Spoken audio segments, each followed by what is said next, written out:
Welcome back to movie explainer. आज मैं आपको एक क्राइम थ्रिलर फिल्म दिखाने वाला हूं जो 2005 में रिलीज हुई थी, जिसका नाम है रिवॉल्वर। स्पॉइलर अहेड, ध्यान रखें और अपना ख्याल रखें। 7 साल के कन्फाइनमेंट के बाद कॉकनी गैम्बलर जेक ग्रीन आखिरकार प्रिजन से आजाद होता है। उसकी रिलीज के 2 साल बाद वह अपने भाई बिली के साथ इलाके के एक बहुत महत्वपूर्ण कैसीनो जाता है, जहां उनका मकसद है अपने पैसे वापस लेना, जो ओनर क्राइम बॉस डॉर्थी मैचर से उन्हें चाहिए थे। मैचर अपने बॉडीगार्ड पॉल के एडवाइस को इग्नोर करते हुए जेक को अपने प्राइवेट गेम में शामिल होने का मौका देती है। रास्ते में जेक एलिवेटर लेने से हिचकिचाता है क्योंकि उसे क्लॉस्ट्रोफोबिया है, लेकिन दूसरे बॉडीगार्ड्स उसे याद दिलाते हैं कि उन्हें 20 फ्लोर चढ़ने हैं। तो जेक मान जाता है और एलिवेटर लेता है, जबकि वह पैनिक अटैक का सामना कर रहा होता है। जेक का पहला बेट एक चिप टॉस पर होता है, जिसमें वह दूसरे प्लेयर के खिलाफ हार जाता है, लेकिन यह जानबूझकर होता है। वह मैचा को फॉल्स सिक्योरिटी में डाल रहा होता है, ताकि जब वह दोबारा वही बैट करे तो इस बार वह जीत जाता है। बिली और जेक जल्दी कैसीनो से निकलते हैं अपने बैग्स के साथ, जो पैसे से भरे होते हैं। बाहर निकलते वक्त उन्हें जैक मिलता है, जो उन्हें बताता है कि वे खतरे में हैं और उनकी मदद कर सकता है, और जेक को अपना कार्ड दे देता है। इस बार जेक सीढ़ियां लेने का फैसला करता है, लेकिन जब तक वह पहला कदम भी नहीं उठाता, वह बेहोश हो जाता है और नीचे गिर जाता है। कार्ड पर लिखा होता है टेक द लिफ्ट। जब जेक को अस्पताल ले जाया जाता है, मैचा अपने बॉडीगार्ड पॉल को अपनी चिंता बताता है। वह कहता है कि जेक को बदला लेना होगा, खासकर अपनी भाभी के इंसिडेंट के बाद। मैचा पॉल को कहता है कि सबसे अच्छे हिटमैन को हायर करें जो जेक को मार सके। अस्पताल में जेक को बताया जाता है कि ब्लैकआउट का कोई सबब समझ में नहीं आया है पहली नजर में, तो वह घर जाकर आराम करें। ब्लड टेस्ट के रिजल्ट्स का इंतजार करते हुए बिली अपने घर जाता है और जैक अपने बॉडीगार्ड्स के साथ प्रोटेक्शन के लिए घर जाता है, लेकिन उन्हें जैसे ही वे वहां पहुंचते हैं, मार दिया जाता है। जेक इसीलिए बच पाता है क्योंकि वह जमीन पर एक कार्ड देखता है जिसमें लिखा होता है पिक दिस अप। तो वह नीचे झुककर वह कार्ड उठा लेता है। वह अपनी कार में भागने की कोशिश करता है, लेकिन ड्राइवर को भी मार दिया जाता है। अचानक जैक आ जाता है और जेक को बचाता है और उसे अपने साथ ले जाता है। हिटमैन सॉर्टर समझ नहीं पाता कि कैसे उसे मारने में नाकाम रहा, क्योंकि वह कभी नहीं मिस करता। वह सोचता है कि शायद किसी ने जेक को टिप दे दी थी। जब वह मैचा को समझाता है, तो वह कहता है कि उसे इसलिए मिस किया क्योंकि उसे बुरा महसूस हो रहा था। इस दौरान जैक जेक को अपने पार्टनर एबी से मिलवाने ले जाता है, जो समहाउ जेक के मेडिकल फाइल तक पहुंच गया होता है। टेस्ट रिजल्ट्स आ जाते हैं कि जेक को एक रियर ब्लड डिजीज है, जो उसकी मौत को 3 दिन के अंदर ला आएगी। वे दोनों मर्द जेक को अपनी प्रोटेक्शन ऑफर करते हैं, लेकिन 2 शर्तें रखते हैं जो नेगोशिएबल नहीं है। उन्हें अपना पूरा पैसा देना होगा और जो भी वे कहें उन्हें करना होगा, जैसे कि किसी भी सवाल का जवाब देना। वे जेक को 3 घंटे दे देते हैं फैसला करने के लिए। जेक कुछ नहीं कहता और चला जाता है क्योंकि उसे लगता है कि वे उसे चलाने की कोशिश कर रहे हैं। अस्पताल के रिजल्ट्स वैसे के वैसे ही होते हैं, लेकिन जेक को लगता है कि शायद लैब ने जैक और एबी को पैसा दिया हो। इसलिए वह अपने प्राइवेट डॉक्टर से दूसरी राय ले लेता है, जो उसे भी वही डायग्नोसिस देता है। उसे धमकी देने के लिए अपनी गन से, ताकि वह पक्का करे कि डॉक्टर को भी पैसा नहीं दिया गया है। जेक मान लेता है कि उसके पास कोई चॉइस नहीं है और बैंक से पैसे लेने के बाद वापस जाकर मर्दों की डील को स्वीकार कर लेता है जैसे ही वो राइड के लिए निकलते हैं। अभी उन्हें समझाता है कि उनके लोन शार्क्स हैं और पैसे उनका होगा जो वो लोन देंगे। पहले क्लाइंट के पास पैसे देने के बाद अभी जैक से उसकी हिस्ट्री के बारे में पूछता है। माचिया के पास 3 बेवकूफ आदमी काम करते थे, जिन्हें 3 एडीज कहा जाता था। उन्होंने अपना कार्डमैन एक बड़े गेम से पहले खो दिया था और जैक को रिप्लेस करने के लिए बुला लिया क्योंकि वो अच्छा प्लेयर था। जैक ने मना करने की कोशिश की, लेकिन उन्होंने बिली की फैमिली को धमकी दी, इसलिए उसे स्वीकार करना पड़ा उन्हें बचाने के लिए। गेम के दौरान दूसरे लोग जैक और उसकी मां को बेइज्जत करते हैं। जैक ने यह बर्दाश्त नहीं किया और गन फाइट शुरू कर दिया। बिजली चली गई, पैसे गायब हो गए और अगला काम यह था कि जैक का नाम उछाला गया और वो पुलिस के सवाल जवाब में था। उन्होंने उससे चुप रहने के लिए उसकी नीज को धमकी दी और जब उसकी बहन ने अपनी बेटी को बचाने की कोशिश की, तो वो मार दी गई। जैक ने पुलिस को यह नहीं बताया कि माचिया ने गेम ऑर्गेनाइज किए थे और उसे 7 साल के लिए जेल भेज दिया गया। उस वक्त एडीज ने माचिया को किस तरह से अपसेट किया, जो उसने उन्हें कंक्रीट में डाल दिया। कई क्लाइंट्स के बाद जैक को एक मोटोल में स्टे करने भेजा जाता है। इस दौरान माचिया और Paul crime kingpin Sam gold के पास जाते हैं, जो कि सब क्राइम बॉस के लिए एक अल्टीमेट फिगर है। लेकिन गोल्ड कभी विजिटर्स नहीं मिलता, इसलिए उन्होंने उसके एडवाइजर लिली वॉकर से मिलने का फैसला किया, जो माचिया के साथ पाउडर डील ब्रोकर करने के लिए तैयार हो गई। लिली उन्हें याद दिलाती है कि गोल्ड को पब्लिसिटी नहीं पसंद और वो दूसरे मौके नहीं देता। थोड़ी देर बाद जैक जैक अभी को पैसे देता है और उससे अपने जेल के वक्त के बारे में पूछा जाता है जब वो चेस खेलते हुए अवी से बात कर रहा होता है। जैक को दो ऑप्शंस दिए गए थे, 14 साल का नॉर्मल टाइम या 7 साल का सॉलिटरी। तो उसने सॉलिटरी का फैसला किया। उसका सेल दो मर्दों के बीच में था, एक चेस मास्टर और एक कॉन मैन जो काफी देर से वहां थे। उन्होंने कभी बात नहीं की, लेकिन दोनों एक दूसरे के बारे में सब कुछ जानते थे। जैक ने उनकी फॉर्मूला सीखी जो किसी भी गेम को जीतने की थी। पहले 5 साल तक तीनों मैसेजेस भेजते थे जो लाइब्रेरी बुक्स पर लिखे जाते थे। और इसी तरह जैक ने उनकी फॉर्मूला सीखी और दुनिया के किसी भी गेम को जीतने का तरीका समझा। दूसरे मर्दों ने जेल से भागकर जैक को अपने साथ ले जाने का वादा किया, लेकिन जब वो भाग गए तो उन्होंने जैक को अकेला छोड़ दिया। जब जैक 2 साल बाद रिलीज हुआ तो पता चला कि उन दोनों ने सारा पैसा ले लिया और सिर्फ एक नोट छोड़ा था जो लिखा था, आप तभी स्मार्ट हो सकते हो जब आप स्मार्ट ऑन एम्पोनेंट से खेलते हो। इसीलिए जैक ने फॉर्मूला का इस्तेमाल करते हुए अपने आप को अमीर बना लिया और कई कैसीनो में खेल कर पैसे जीतने लग गया। दिन गुजरते हैं और जैक क्लाइंट्स के पास पैसे देने जाता है, लेकिन वो कभी निर्दोष और डेस्परेट लोगों को नुकसान नहीं पहुंचाता। इसी बीच अवी और जैक दीवार को ट्रक से जोड़कर तोड़ते हैं ताकि उन्हें दूसरी तरफ से सेफ चुराया जा सके। इस सेफ में पाउडर था जो माचिया ने लिली को दिया था। जब माचिया को पता चलता है कि उसका माल चुराया गया है, तो वह पॉल को भेजता है ताकि वह इस मसले का हल निकाले।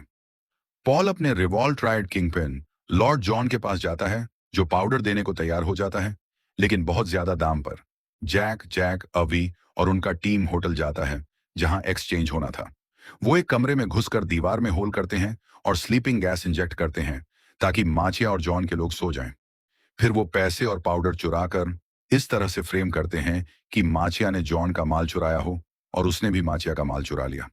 कुछ वक्त बाद जैक को बिली का फोन आता है, जो बताता है कि उसने पता लगा लिया है कि जैक और अभी इतने डेंजरस हैं कि ना तो गोल्ड उन्हें छूने का सोचता है, तो जैक को वहां से निकल जाना चाहिए। लेकिन जैक नहीं सुनता और काम पर वापस जाता है जहां उसे एक डरावने क्लाइंट को मारने की उम्मीद है। वह इनकार करता है और कोशिश करता है कि अभी को मार दे, लेकिन उसे एहसास होता है कि बंदूक खाली है, बस इससे पहले कि अभी उसे बेहोश कर दे। जैक कुछ घंटे बाद मोटल में उठता है और अभी का फोन आता है, जो कहता है कि वह अपने तीसरे दिन से जिंदा निकल आया है, इसलिए उसे चेकअप कराना चाहिए। उसके बाद उसकी भतीजी और बिली उससे मिलते हैं और बिली उसे एक बंदूक छोड़ जाता है, बस अगर जरूरत हो। जैक अपने डॉक्टर के पास जाता है, जो पुष्टि करता है कि डायग्नोसिस गलत था और जैक बिल्कुल ठीक है। वह अभी को फोन करने की कोशिश करता है और जवाब मांगता है, लेकिन अभी बस ये कहता है कि उसे इंतजार करना होगा। इस दौरान पॉल जानकारी जमा कर रहा होता है और जैक का नाम उन समस्याओं में आ जाता है जो उसके आदमी फेस कर रहे हैं। तो मैच ऑर्डर देता है कि जैक को मार दिया जाए। जैक जब मोटल वापस आता है, आवी और जैक उसका इंतजार कर रहे होते हैं और उसे चेतावनी देते हैं कि माचा के गुंडे उसके कमरे के अंदर इंतजार कर रहे हैं। जैक भाग जाता है और गुंडे उसका पीछा करते हैं, लेकिन वह उनसे बचने में सफल हो जाता है, खास तौर पर जब एक ठग फिसलता है और गलती से अपने आप को मार लेता है।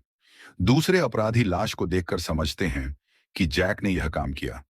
जैक अवी और जैक के ऑफिस जाता है, जहां वह कन्फेस करता है कि उन्होंने हमेशा जाना कि जैक ने उनको अपने पुराने डील के बारे में पूरी सच्चाई नहीं बताई। वह 3 क्लाउन जैक का इंतजार कर रहे थे जब वह प्रिजन से निकल कर आया, ताकि उसे मार सकें, क्योंकि जो कुछ भी उसने किया था उसके कारण उन्हें माछा से निकाल दिया गया था। जैक अपनी जान बचाने के लिए एडीज को एक डील ऑफर करता है। हर महीने वह उन्हें जो पैसा उधार लेता उसका 3% देगा। पहली बार एक एडी ने ही डील स्वीकार की थी, लेकिन जब बाकी ने देखा कि वह अपना डील पूरा कर रहा है, तो सब ने चाहा कि वह भी उस डील में शामिल हो जाएं, इस बार 4% के लिए। असल में जैक हर एडी को दूसरे एडी के पैसे से दे रहा था, इसलिए उसे कुछ नुकसान नहीं हो रहा था। फिर एक वक्त आता है जब उनके पास पैसे उधार देने के लिए नहीं बचते, तो वे माछा से पैसे उधार लेते हैं, जो जल्दी ही उनके रहस्यमय मनी मेकिंग आदमी में दिलचस्पी लेने लगता है। जुआ खेलकर अपनी दौलत बढ़ाने के बाद जैक ने अपनी छुट्टी लेने का वक्त चुना अपने भाई और भतीजी के साथ, और इसी वक्त माचा ने एडीज को मार दिया क्योंकि उन्होंने उसे पैसे नहीं दिए। माचा का जिक्र करते हुए वह एक फैंसी रेस्टोरेंट में डिनर कर रहा होता है, जब उसके हेंचमैन आकर बताते हैं कि जैक ने एस्केप कर लिया है।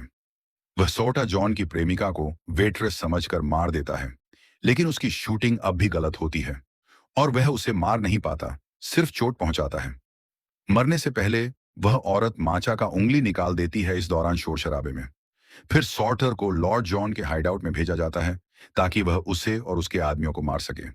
जैक अभी भी जैक और अभी के साथ गोल्फ खेल रहा होता है रूफ पर, जहां वह उसे समझाते हैं कि कोई भी गोल्ड नहीं देख पाता, क्योंकि वह असल में एग्जिस्ट नहीं करता। वह सिर्फ ईगो का रिप्रेजेंटेशन और ग्रीड का पर्सनिफिकेशन है। उसके पास सिर्फ वह लोग ही पावर रखते हैं जो उसमें इन्वेस्ट करते हैं। इसलिए जैक को अपने रूल्स बदलने की जरूरत है जो उसे कंट्रोल करते हैं। उसके बाद जैक अपनी बाकी की दौलत बैंक से निकालकर पूरी की पूरी डोनेट कर देता है और फिर माचा के बेडरूम में छुपकर घुस जाता है। अपने दिमाग में ईगो के आवाजों से लड़ते हुए जैक माचा से माफी मांगता है उसके पैसे छुपाने के लिए, और कहता है कि वह उससे ज्यादा बड़ा क्राइम लॉर्ड है और उसके नाम पर एक डोनेशन की है। फिर वह वहां से निकल जाता है ताकि अपने डर का सामना कर सके। जैक एलिवेटर लेकर जाता है जो 13वीं फ्लोर पर अटक जाता है। जब वह पैनिक अटैक से लड़ रहा होता है, वह अपने दिमाग में एक बातचीत करता है जिसमें वह अपने अहंकार को नकार देता है और आखिरकार खेल से बाहर निकलकर एक आजाद शख्स की तरह अपनी जिंदगी जीना शुरू कर देता है। जब एलिवेटर फिर से चलना शुरू होता है, जैक जमीन के फ्लोर पर पहुंचता है और माचा को अपने सामने खड़ा पाता है, जो अपने अहंकार के चक्कर में पागल हो गया है। लेकिन जैक अपने आप से पूरी तरह शांति में है और बस उससे गुजर जाता है, जो माचा को पागल कर देता है, क्योंकि वह समझ नहीं पाता कि कोई इंसान उससे नहीं डर रहा। माचा रोना शुरू कर देता है जब उसे समझ आता है कि वह कितना बेइज्जत हो गया है। अगले दिन पॉल माचा को सभी लोकल अखबार लाता है, जिनमें उसका नाम हर जगह छपा होता है। जैक ने जो कहा था कि वह माचा के नाम पर डोनेशन दिया था, वह सच था। और अब सभी को लगता है कि कैसीनो का मालिक समुदाय की चिंता करता है। माचा इस क्रेडिट को लेने पर खुश है, लेकिन उसकी खुशी लंबी नहीं रहती। पॉल उसे यह भी बताता है कि जैक के पास पाउडर है और वह सबको चाल में डाल रहा था।